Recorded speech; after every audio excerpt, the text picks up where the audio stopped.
만약 지금 당신에게 현금 5억 원이 있다면 어디에 투자하시겠어요? 아마 94%는 그래도 서울에 아파트 한 채 사둬야지라고 생각하실 거예요. 불과 2, 3년 전까지만 해도 그게 정답이었으니까요. 그런데 지금 2026년 대한민국에선 아주 이상한 일이 벌어지고 있습니다. 2026년 1월 최신 데이터 기준 대한민국 상위 1% 부자들의 부동산 자산 비중이 지난 5년 내 최저치를 기록했습니다. 그 많던 돈, 그들이 목숨처럼 지키던 강남 아파트를 팔아서 마련한 그 현금은 대체 전부 어디로 갔을까요? 놀랍게도 그들은 이곳으로 이동하고 있습니다.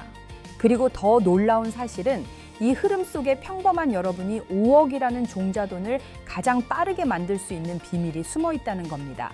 이 영상 끝까지 보시면 왜 부자들이 아파트를 팔고 있는지, 그 돈으로 무엇을 사고 있는지, 그리고 당신이 어떻게 그 흐름에 올라타야 하는지 그 모든 비밀을 알게 되실 겁니다. 안녕하세요. 투자의 안개 속에서 길을 잃은 당신의 돈에 환한 현미경을 들이대는 곳 돈머니몬입니다. 오늘 영상 정말 작정하고 만들었습니다. 2026년 대한민국에서 벌어지고 있는 거대한 부의 대이동 현상을 탈탈 털어드릴 거거든요. 먼저 1부에서는 부자들이 왜 갑자기 부동산을 버리고 주식으로 갈아타는지, 그 세금 문제 뒤에 숨은 진짜 이유를 파헤쳐 볼 거고요. 2부에서는 그들이 콕 집어 투자하고 있는 AI 관련주, 하지만 여러분이 아는 그런 주식이 아닐 겁니다. 진짜 숨겨진 이것 관련주를 공개할게요. 마지막 3부에서는 이 모든 걸 그림의 떡으로만 보지 않도록 평범한 직장인이 월급 외 소득으로 5억 종자돈을 만드는 가장 현실적인 로드맵을 A부터 Z까지 숟가락으로 떠먹여 드리겠습니다. 제가 장담하는데요. 이 영상 하나만 제대로 보시면 2026년 남은 한 해의 투자 방향 완전히 정리되실 겁니다. 더 이상 이 채널 저 채널 헤매면서 시간 낭비하지 않으셔도 돼요. 혹시라도 제 분석이 날카로워서 심장에 좀 꽂혔다 하시는 분들은 저 모르게 아주 조용히 구독 버튼만 살짝 눌러주시면 제가 평생 은인으로 생각하며 살겠습니다.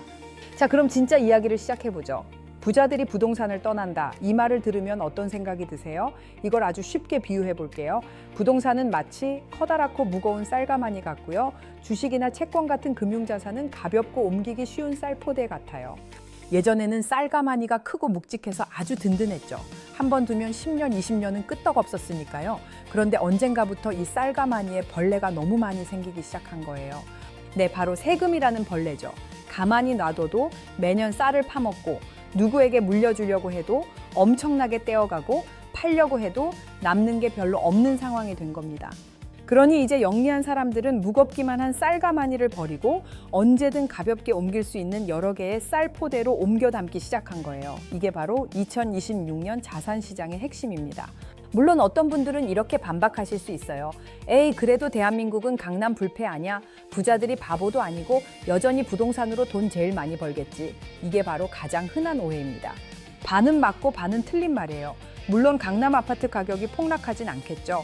하지만 투자 수익률 관점에서 보면 이야기는 완전히 달라집니다. 결정적인 트리거가 된 건 두 가지예요. 첫째, 2025년부터 다시 부활한 다주택자 양도소득세 중과입니다. 유예 기간이 끝나면서 이제 집 두 채 이상 가진 사람이 집을 팔면 차익의 최대 75%까지 세금으로 내야 해요. 10억 벌어도 7억 5천을 세금으로 내야 한다는 계산이 나오자 부자들 셈법이 복잡해지기 시작한 거죠. 그리고 진짜 결정타는 바로 2025년부터 시행된 금융투자소득세, 바로 금투세입니다. 아니, 금투세 때문에 주식시장 떠난다던데 이게 무슨 소리야? 하실 텐데요. 이건 개미 투자자들 시각이고요. 부자들 입장에서는 오히려 기회가 된 겁니다.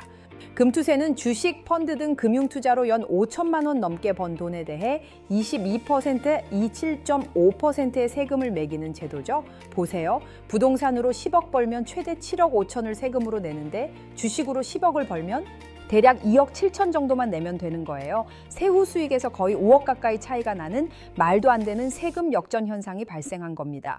여기에 2024년부터 계속 터져나오는 부동산 PF 부실 문제는 안전자산이라는 부동산의 신화에 금을 가게 만든 결정타가 됐고요. 부자들은 절대 불확실한 곳에 자기 돈을 두지 않거든요. 실제 사례를 한번 들어볼까요? 제게 자문을 구했던 압구정 현대아파트 2채를 보유한 60대 자산가 K 사장님의 이야기입니다. 작년에 저를 찾아와서 이런 고민을 털어놓으셨어요. 김 작가, 내가 작년에 아들한테 집 한 채 증여해 주려고 세무 상담을 받았는데 말이야. 보유세랑 증여세, 나중에 팔 때 낼 양도세까지 계산기를 두드려 보니까 머리가 띵 하더라고. 이게 내 자산인지 국가 자산인지 헷갈릴 정도야. 내가 이걸 깔고 앉아서 매년 수천만 원씩 세금 내는 게 맞는 건가 싶어. 그래서 제가 K 사장님의 자산 현황을 쭉 분석해 드렸어요. 그리고 하나의 시뮬레이션을 보여드렸죠. 사장님, 지금 한 채를 정리하시죠. 그리고 그 돈으로 절반은 미국 30년 만기 장기 국채를 사시고 나머지 절반은 앞으로 이야기할 AI 인프라 관련 주식에 묻어두고 10년만 잊어버리세요. K 사장님은 처음엔 반신반의했지만 5년 뒤, 10년 뒤 세후 자산 규모를 비교한 엑셀표를 보시고는 그 자리에서 결심하셨습니다. 2026년 1월 기준으로 K 사장님이 만약 아파트를 그대로 가지고 있었을 때와 처분 후 금융자산으로 포트폴리오를 전환했을 때 5년 후 예상 자산을 비교해 보니 세금을 모두 제하고도 무려 8억 원 가까이 차이가 났거든요. 자, 그럼 이걸 보고 계신 여러분은 뭘 해야 할까요? 당장 집을 팔라는 이야기가 아닙니다. 내 상황을 객관적으로 진단해 보는 게 먼저예요. 스텝 1. 지금 당장 내 전체 자산 중에서 부동산이 차지하는 비중이 몇 %인지 계산해 보세요. 주택담보대출 같은 부채도 꼭 포함해서요. 만약 80%가 넘는다면 굉장히 위험한 신호입니다. 스텝 2. 홈택스 사이트에 들어가면 양도세 모의 계산 기능이 있어요. 내가 가진 집을 미래에 얼마에 판다고 가정하고 세금이 얼마나 나올지 시뮬레이션을 한번 돌려보세요. 생각보다 어마어마한 액수에 깜짝 놀라실 겁니다. 스텝 3. 그 세후 실수령액을 만약 지금부터 연 7% 수익률의 금융자산으로 굴렸을 때 10년 뒤 얼마가 될지 계산해 보는 겁니다. 이 세 단계만 거쳐도 내가 지금 부동산 편식을 하고 있는지 아닌지 명확하게 진단할 수 있을 거예요. 여기서 분명 이런 질문이 나올 거예요. 저는 1주택 실거주자인데 저도 팔아야 하나요? 정답은 아니오입니다.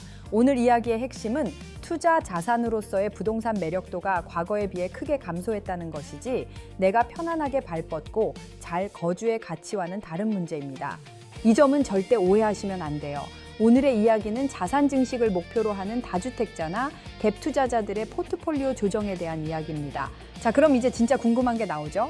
부자들이 부동산을 팔아서 마련한 그 수십억의 총알을 대체 어디에 쏘고 있는 걸까요?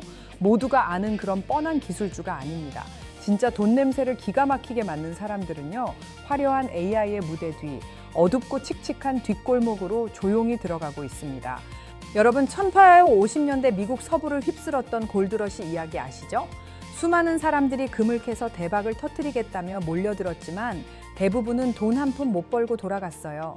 그때 진짜 돈을 번 사람들은 따로 있었습니다. 바로 금을 캐던 광부들에게 곡괭이와 삽, 그리고 질긴 작업복, 바로 청바지를 팔았던 사람들이에요. 리바이 스트라우스가 그렇게 탄생했죠. 지금 2026년 AI 시대도 정확히 똑같습니다. 우리는 챗GPT나 제미나이 같은 화려한 AI 모델, 즉 금을 만드는 기업에만 열광하고 있어요. 하지만 진짜 부자들은 AI가 돌아가기 위해 반드시 필요한 것들, 바로 전력, 데이터 센터, 냉각 시스템 같은 곡괭이와 청바지를 만드는 기업에 조용히 돈을 묻고 있습니다. AI 투자? 그럼 그냥 엔비디아나 마이크로소프트 사면 되는 거 아니에요? 라고 생각하신다면 그건 2024년까지의 생각이에요. 물론 이 기업들이 AI 시대를 이끌어가는 위대한 기업들이라는 건 변함없습니다. 하지만 2025년을 기점으로 너무나 많은 돈이 몰리면서 주가가 지나치게 높아졌어요. 즉, 밸류에이션 부담이 커진 거죠. 진짜 스마트 머니는 이제 경쟁이 덜 치열하면서도 AI 산업이 1%만 성장해도 무조건 돈을 벌 수밖에 없는 독점적인 인프라 기업을 찾고 있습니다. 생각해보세요. 수많은 AI 모델들은 서로 경쟁하다가 실패할 수도 있어요. 하지만 AI를 학습시키고 돌리는 데 필요한 어마어마한 양의 전기와 그 데이터를 저장하는 데이터 센터, 그리고 서버에서 뿜어져 나오는 열을 식혀주는 냉각 시스템은요, 이건 절대 실패할 수가 없습니다. AI 산업의 전제 조건이니까요. 이건 제가 얼마 전 만난 여의도 증권사 VVIP 담당 PB에게 직접 들은 이야기입니다. 그 친구가 자기 최상위 고객에게 2026년 포트폴리오를 이렇게 추천하더라고요. 사장님, 이제 챗GPT 같은 AI 서비스 기업들은 변동성이 너무 커서 추천드리기 조심스럽습니다. 지금부터는 이걸 보셔야 합니다. AI 데이터 센터에 안정적으로 전력을 공급하고 관리하는 이튼이라는 기업, 그리고 그 데이터 센터에 열을 식혀주는 냉각 시스템의 최강자 버티브 같은 기업을 포트폴리오에 담으셔야 합니다. AI가 지금보다 10배 더 똑똑해지려면 정의는 지금의 100배를 먹어치울 겁니다. 상상 이상이에요. 그리고 그 어마어마한 열을 식히지 못하면 수조 원짜리 서버는 그냥 고철 덩어리가 되는 겁니다. 이건 선택의 문제가 아니라 AI 산업의 생존이 걸린 필수제입니다. 실제 데이터가 이걸 증명해요. 2025년 한 해 동안 엔비디아 주가가 80% 오르며 모두가 열광할 때 전력관리 기업 이튼 ETN의 주가는 95%, 데이터 센터 냉각 기업 버티브 BRT는 120%가 올랐습니다. 시장에 관심이 덜한 곳에서 조용히 더 높은 수익률을 기록한 거죠. 앞으로 AI 데이터 센터 수요가 폭발적으로 증가할 거라는 건 정해진 미래인데 이 기업들의 실적 전망치는 이걸 이제 막 반영하기 시작했어요. 그럼 우리는 어떻게 이런 곡괭이와 청바지 기업을 발굴할 수 있을까요? 제가 방법을 알려드릴게요. 스텝 1. 종이를 펴고 AI 밸류 체인, 즉 가치 사슬을 직접 한번 그려보세요. 맨 왼쪽부터 반도체 칩, 서버, 데이터 센터, 전력, 냉각 시스템, AI 소프트웨어 순서로요. 스텝 2. 각 단계별로 사람들이 잘 모르는 숨겨진 1등 기업들을 리스트업 해보는 겁니다. 예를 들어 전력 분야에서는 이튼이나 넥스트에라 에너지 냉각 시스템에서는 버티브 홀딩스, 그리고 데이터 센터에 필요한 에너지 저장 장치, ESS 분야에서는 비스트라코프 같은 기업들이 있죠. 스텝 3. 가장 중요합니다. 해당 기업들의 투자자 정보, IR 사이트에 들어가서 최근 실적 보고서를 다운로드하세요.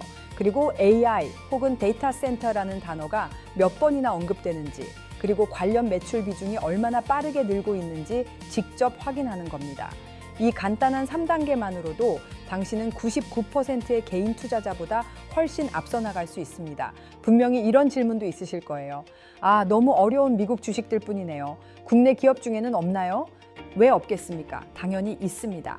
국내에도 AI 데이터 센터 증설의 수혜를 직접 받는 기업들이 있죠. 데이터 센터에 들어가는 고효율 변압기나 전력기기를 만드는 HD 현대일렉트릭이나 LS일렉트릭 같은 기업들이 최근 시장에서 크게 주목받고 있는 이유입니다. 하지만 글로벌 시장 전체의 규모나 압도적인 기술력을 고려했을 때 내 소중한 자산의 안정성을 높이기 위해서는 포트폴리오에 이튼이나 버티브 같은 글로벌 1등 인프라 기업을 함께 담아두는 것이 훨씬 현명한 전략이 될 수 있다는 점 꼭 기억해 주세요. 좋습니다. 이제 부자들이 어디로 이동하는지, 그래서 우리가 어디에 투자해야 하는지까지는 알겠어요. 그런데 가장 근본적이고 원초적인 질문이 남았죠. 그래서 투자할 돈은 대체 어디서 나는데? 대부분의 부자들은 상속이 아닌 이 방법으로 부를 축적했습니다. 그리고 이건 돈 없고 백 없는 우리 같은 평범한 사람들에게도 정확히 똑같이 적용되는 유일한 법칙입니다. 월급과 사업소득, 이 둘의 차이를 아주 간단하게 비유해 드릴게요. 월급은 누군가 만들어 놓은 수도꼭지에서 나오는 물이에요. 편하고 안정적이죠. 하지만 물의 양이 정해져 있고 내가 조절할 수도 없어요. 그리고 언젠가 회사가 수도꼭지를 잠가버리면 물은 바로 끊깁니다. 반면에 사업이나 부업으로 버는 소득은 내가 직접 우물을 파는 행위와 같아요. 처음에는 삽질하느라 힘들고 흙탕물만 나올 수도 있죠. 하지만 한번 제대로 된 수맥을 찾아서 우물을 파놓으면 그 우물은 내가 원할 때 언제든 마르지 않고 계속 시원한 물을 길어 올릴 수 있게 해줍니다. 2026년 대한민국의 부자들은 모두 자기만의 우물을, 그것도 여러 개 파놓은 사람들입니다. 아직도 많은 분들이 이렇게 생각하세요. 부자들은 태어날 때부터 금수저 물고 태어났거나 부모한테 상속받아서 된 거 아니야? 이건 정말 드라마를 너무 많이 보신 겁니다. 2026년 최신 대한민국 부자 보고서에 따르면 현재 자산을 형성한 주된 원천 1위는 압도적으로 사업소득 42.5%이었습니다. 반면에 많은 사람들이 생각하는 상속 및 증여는 13.8%로 4위에 불과했어요. 이게 뭘 의미할까요? 지금 우리가 부자라고 부르는 사람들의 절대 다수가 부모 덕이 아니라 스스로의 판단과 노력으로 부를 일궜다는 명백한 증거입니다. 나는 평범한 직장인이라서 안 돼라는 생각이야말로 부자가 되는 길을 스스로 막아버리는 가장 크고 슬픈 착각인 거예요. 여기 아주 평범한 대기업 과장 출신으로 3년 만에 현금 5억을 모아서 본격적인 투자를 시작한 P씨의 이야기가 있습니다. 그가 저에게 해준 말은 아직도 생생해요. 김 작가님, 제가 월급을 계산해 보니까요. 한 푼도 안 쓰고 10년을 모아도 서울에 집 한 채 사기 어렵겠더라고요. 현타가 진짜 시게 왔죠. 그래서 결심했습니다. 내 월급 말고 다른 수입원을 만들자. 제가 회사에서 마케팅 업무를 하니까 제 직업적 전문성을 살려서 주말에 작은 온라인 쇼핑몰 사장님들 대상으로 마케팅 컨설팅을 시작했어요. 처음엔 재능 마켓 통해서 건당 10만 원 받고 시작했는데 이게 입소문이 나면서 월 50, 월 100, 나중에는 월 300만 원까지 추가 수입이 생기더라고요. 그렇게 3년간 퇴근하고 주말 반납하고 악착같이 모은 돈이 제 인생을 완전히 바꿔놓은 5억이라는 종자돈이 됐습니다. P씨는 특별한 사람이었을까요? 아닙니다. 그는 단지 자신의 몸값을 회사 안에서만 아니라 회사 밖에서도 팔 수 있다는 사실을 깨닫고 실행했을 뿐입니다. 여러분도 할 수 있어요. 지금 당장 이 소득 파이프라인 확장 실전 로드맵을 따라 해보세요. 스텝 1. A4 용지를 꺼내서 나의 직업적 전문성 목록을 쭉 적어보세요. 거창할 필요 없습니다. 상사에게 칭찬받는 보고서 깔끔하게 만들기, 엑셀 데이터 빨리 분석하기, 감성적인 PPT 디자인하기, 영문 이메일 잘 쓰기 같은 사소한 것들이요. 스텝 2. 내 전문성을 돈 내고서라도 배우고 싶어 하는 사람들이 모인 시장을 찾아보세요. 크몽, 타링, 순포 같은 재능 마켓이 가장 대표적이죠. 혹은 직장인들이 모인 온라인 커뮤니티에서 무료로 먼저 도움을 주며 기회를 찾는 방법도 있습니다. 스텝 3. 제발 처음부터 거창하게 시작하지 마세요. 퇴사하고 쇼핑몰 차려야지 같은 생각은 99% 망합니다. 아주 작게 이번 달에 내 능력으로 월 30만 원만 더 벌어보자 라는 목표를 세우는 겁니다. 작게 시작해서 성공의 경험을 쌓고 그걸 점차 키워나가는 것이 핵심이에요. 이쯤 되면 꼭 이런 질문을 하시는 분들이 있어요. 저는 내세울 만한 특별한 전문성이 없는데 어떡하죠? 천만에요. 세상에 쓸모없는 전문성은 없습니다. 당신이 회사에서 매일 당연하게 하고 있는 그 일이 누군가에게는 돈을 주고서라도 배우고 싶은 절실한 기술일 수 있어요. 당신이 매일 하는 그 일이 다른 부서 동료나 신입사원들은 굉장히 어려워하는 것이 무엇인지 한번 떠올려 보세요. 그게 바로 당신이 팔 수 있는 첫 번째 상품이고 당신의 첫 번째 우물이 될 수 있습니다. 자, 이렇게 피땀 흘려 종자돈을 만들고 우리가 앞에서 분석한 유망한 곡괭이 기업의 투자까지 마쳤습니다. 그럼 이제 부자 되는 게임은 끝난 걸까요? 죄송하지만 아닙니다. 진짜 마지막 관문, 최종 보스가 남았습니다. 이 마지막 원칙을 모르면 아무리 돈을 잘 벌고 투자를 잘해도 결국 시장의 변덕 한 번에 모든 걸 잃고 퇴출당하게 됩니다. 부자들이 절대로 잃지 않는 투자의 마지막 퍼즐, 지금 바로 공개합니다. 투자를 김장에 비유하면 정말 이해하기 쉬워요. 우리가 김장을 담글 때 가장 좋은 배추를 고르고 최고의 젓갈과 양념으로 버무리죠. 그럼 맛있는 김치가 바로 완성되나요? 아니죠. 이제 가장 중요한 과정이 남았습니다. 바로 시간이라는 숙성 과정이에요. 이걸 땅에 묻어두고 묵묵히 기다려야 해요. 그런데 성질 급한 사람이 매일 김치통 열어보고 잘 익었나 맛보고 짜네 싱겁네 하면서 뒤적거리면 어떻게 될까요? 김치는 제대로 익지 않고 풋내만 나고 결국 맛이 없어집니다. 투자도 똑같습니다. 최고의 기업을 골라서 투자했다면 이제 우리가 할 일은 시장의 소음에서 벗어나 묵묵히 기다리는 겁니다. 그래야만 눈덩이처럼 자산이 불어나는 복리의 마법이라는 깊은 맛을 제대로 누릴 수 있는 거죠. 투자는 타이밍이지 싸게 사서 비싸게 파는 게 진짜 실력 아니야? 라고 믿는 분들이 정말 많아요. 이건 투자가 아니라 투기, 즉 도박에 가까운 생각입니다. 투자의 신이라 불리는 워렌 버핏조차 시장의 타이밍을 정확히 예측하는 건 신의 영역이라며 불가능하다고 했습니다.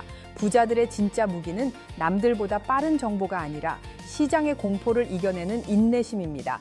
2025년 상반기 금리 인상 우려로 주식시장이 20% 가까이 급락했던 거 기억하시나요?